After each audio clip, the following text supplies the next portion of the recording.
Hello and welcome to the DFS underscore PhD show from on January 1st, 2024. Remember, you're good enough, you're strong enough, and gosh darn it, someone's got to win that money. I am reporting to you from the friendly confines of my house. Love to be back here. And we're in the 2 week countdown now to the Tournament Champions semifinals. Man, those guys are good. I don't know how I'm going to beat those guys, but I got to get the top third of that competition to go to the finals and have the absolute best time in Key West that a man possibly could have. But we've had a couple good last couple days. Aside from playing Miles McBride, don't give me crap. I should have listened to DK. I was listening to the live stream. He was like, "Yeah, Evan Fournier is a great point per minute guy," and I was like, I don't know if he's going to get the minutes. Is he's still got to hit the shots?" And I didn't even put a sprinkle in. And I was playing 20 lineups. That's an embarrassment. I know that Evan Fournier is at least a 5 to 15 guy. So you gotta stick with your principles. But congrats to Dr. Two Inch, who did play Evan Fournier, but he chopped. And I gotta say, that was tough that night. There were a lot of free squares, I gotta say, but I thought it would have been more Knicks free squares, right? Like there was only three that wound up optimal. What did Anthony Davis do that night? I hope you guys saw that game. If not, go look up the highlights. That was inspired. That's like watching Luka in his prime. Where did that come from? Is he playing like that now? Anyway, I'm gonna start watching the Lakers as long as Anthony Davis plays like that. Granted, he won me a little bit of money, so I was extra excited. But we say congratulations to all the winners here, and we enjoy everybody's big victories. And congrats to Amin0811 on winning the $3 million. I mean, this is a fantasy sports show, so the biggest prize in all fantasy sports. Here it is. Dude won it with a career game from Jaden Reed. And that's how it should be, man. I don't want any of this BS. Oh, let's go to cumulative scoring, blah, blah, blah. No, it was a good enough game of skill anyway. Shady is in third, and gosh, man, condolences, dude. That game, the second touchdown must have just ripped your heart out. The last catch must have ripped $700,000 of your heart out. Condolences, Shady, man. I mean, you're awesome. Obviously, I'm going to see you in that Tournament of Champions in a few weeks, but that can't feel good ever. And I mean, cry on your pillow of $300,000, I guess. But I have been convinced by this season of best ball, a couple guys, particularly Justin Herzig and a few other guys on Twitter, that there is something to best ball and that I was wrong about some stuff. And for instance, anyway, whenever I can be thoroughly convinced I was wrong about something, I'm down. I've learned something. I'm going to play a little bit next year. But it's still a lot of chance, a lot of an injury parlay. But there's definitely some strategy. There's no accident. Those guys are winning. No accident. Oh yeah, that's the other thing about this guy. He's just like you guys. He was watching these podcasts all the time. He's watching Peter and Soccer Dave and all those guys on the Swolecast. That's a fun show. It's fun to watch these guys, and it's good to know. It's like legitimate information. And it's another thing like the maxes, right? In these competitions, they can only play 150 lineups. Like my dad was asking me over the holiday, hey, why don't you just do some of that on the stock market? And I was like, no, there is no 150 max on the stock market, man. If I can make the markets and where I can make markets, I play there. But that's not like really possible anymore. People got wise to where I could do that with options. And so here I am playing DraftKings. You know what I mean? Like you just go where you can do the fun thing. And it's really fun. And yeah, thank you for joining us, guys. Incredible to see you. We're over 200 subscribers. I know I'm supposed to like do a benchmark every time we hit a benchmark.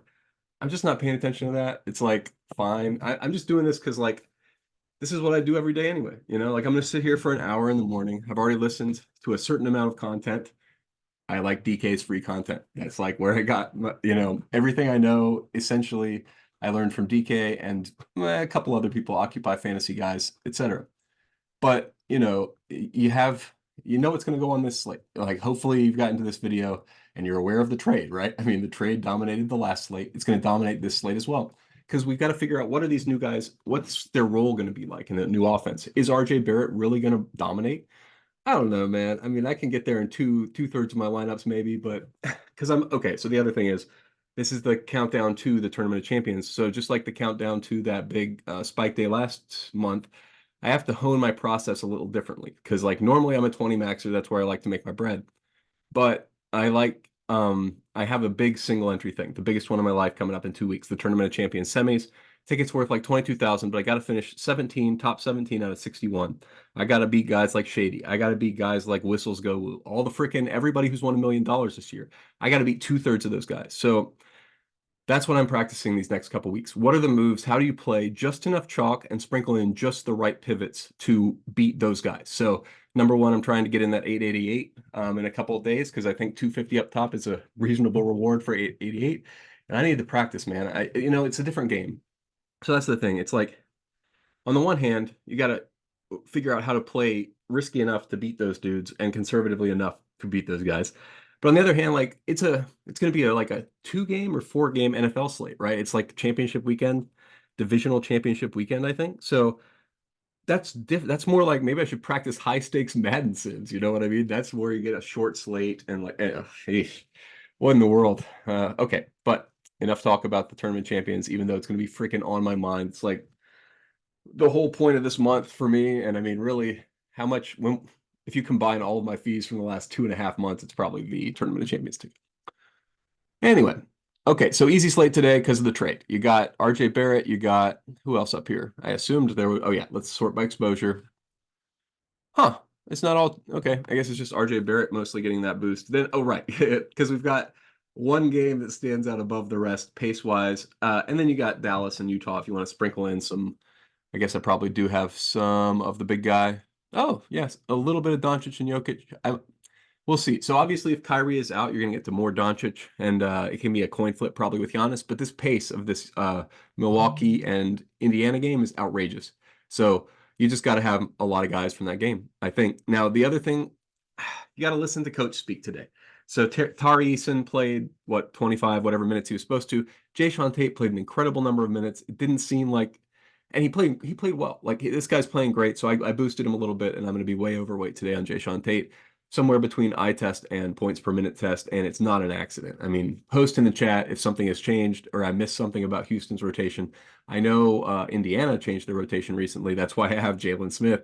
What are you doing? Why are people not playing Jalen Smith? Dude is incredible. I know like he got taken out of the last game because he told the ref to go fuck himself. I love Jalen Smith.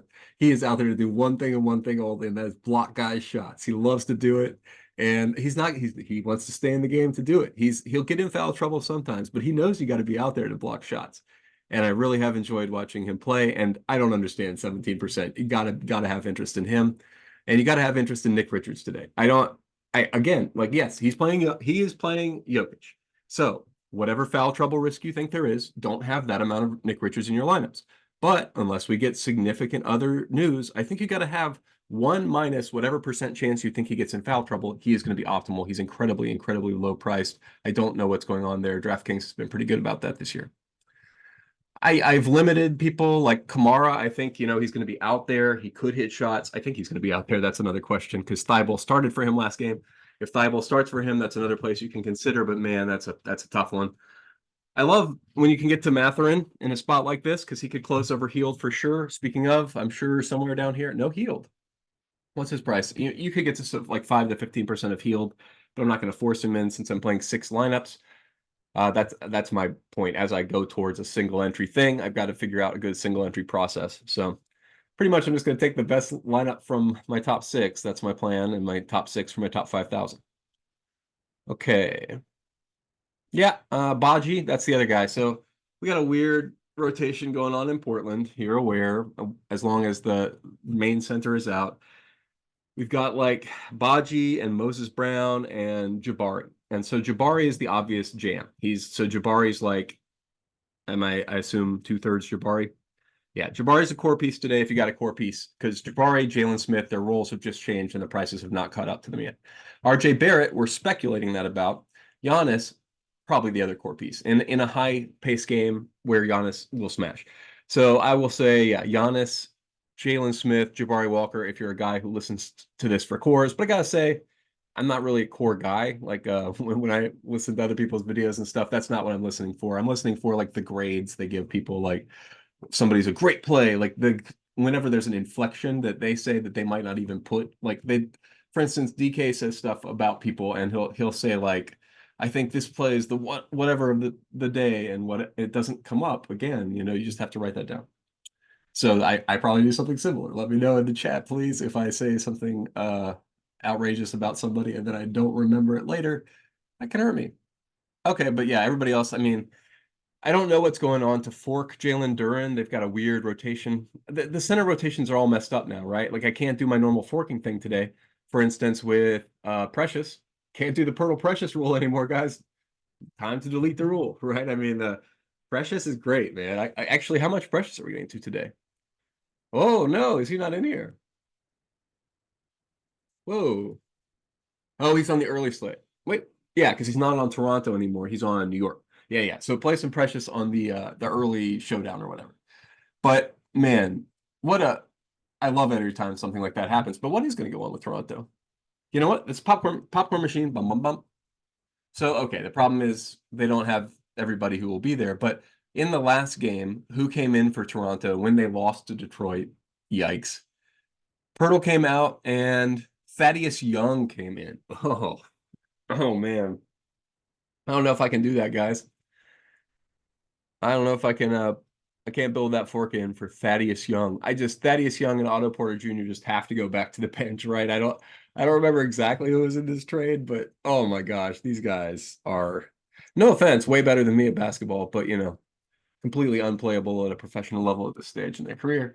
Fine though, if they're in the game, if you see either of those guys start totally in play, because I mean they can still get there like Fournier, man. You can't I was a chump. I was a chump. I won't be a chump like that. I mean, it's the playoffs though. It's not like there's gonna be some random starter like who hasn't played in years who all of a sudden, oh wow, and the divisional championship goes off. Let me go ahead and bookmark this for that exact thing happening. Let's see, lowest owned play I've got in the lineup right now is John Collins. Yeah. Oh, that's the other thing. Kessler started the other day. What was his stats on that game? Did he actually play more? Because I really, really like Walter Kessler. And if I can play him, no, 23 minutes, man. That's what I was worried about. He still played 23 to 28. Is there it wasn't foul trouble? Gosh, man. I can't have that. So I love Walter Kessler, but I cannot play a guy who is not, was it a blowout? What happened? No. Okay, Utah, when was that last game? Because he started, and I was like, oh, great. And then even though it was close. Oh, they were winning though. They won? What happened? Jimmy was playing and Bam was playing and wow, okay. So I'm not going to second guess this coach at all. He beat the Heat for somehow. What happened to this game? I completely did not watch it. But Walter Kessler did not start. Okay, so when was that game? I thought for sure I saw a report of Kessler starting. Utah, Utah, Utah, Utah. Okay, well, this is, I'm sure, thrilling audio and video, but I'll let you guys know. If Kessler starts, I love him. If Olynyk starts, I guess it's kind of fine. I don't remember what Olynyk's price is. But in no case am I going to be like, wow, these guys, you got to get to them because they're not that kind of play on the slate.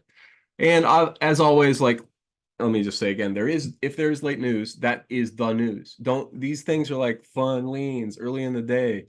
I've been up since 2:15. It's now like 7 o'clock in the morning.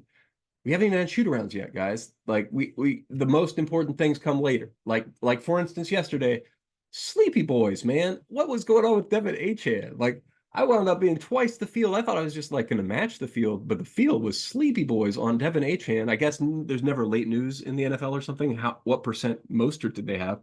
But wow, I didn't know there was going to be everybody sleeping in or whatever. You gotta when there's late news, act on it. Now, granted, make sure it's good. Like obviously, Goga 2 days ago when he was 5 minutes before lock, almost min price smash, great. Yesterday, the report was different, right? Wendell Carter Jr. available. So now we know Wendell's going to get in there like 18 minutes minimum coming back from whatever he's coming back from. And so I couldn't, I mean, you could go there over some of the other plays in the mid range. We just had yesterday, the winner was like 280 or something. So it was a tough day anyway. So you could go to Goga, but it wasn't the same play. But it was the same leverage because, like, we got the news Wendell Carter Jr. available, and then we got the news Goga starting. So people might have missed the Goga starting news and only caught the Wendell Carter available news. So when you get the late news, and that's the other thing, the one thing that SaberSim's really good at, I think, is estimating not really what the projected ownership will be, but what the optimal would be in their current game sims. So, for instance, like if the late news breaks, or like Fournier the other night, Fournier, SaberSim gave me like 30% Fournier. That's another reason I was fading it because I was like, oh, 30% Fournier. well, there's 30% chance he doesn't play at all, right? I mean, he could still get benched. So anyway, the what was my point about that? Uh, I got lost in the weeds. SaberSim, Fournier. Oh, the late news, right? So, he wasn't starting, so it's definitely not that late news. All right, I got derailed, and I've been up for just way too long for this time in the morning. I got to go back to sleep. But remember, you're good enough, you're strong enough, and gosh darn it, someone's got to win that money. It might as well be us.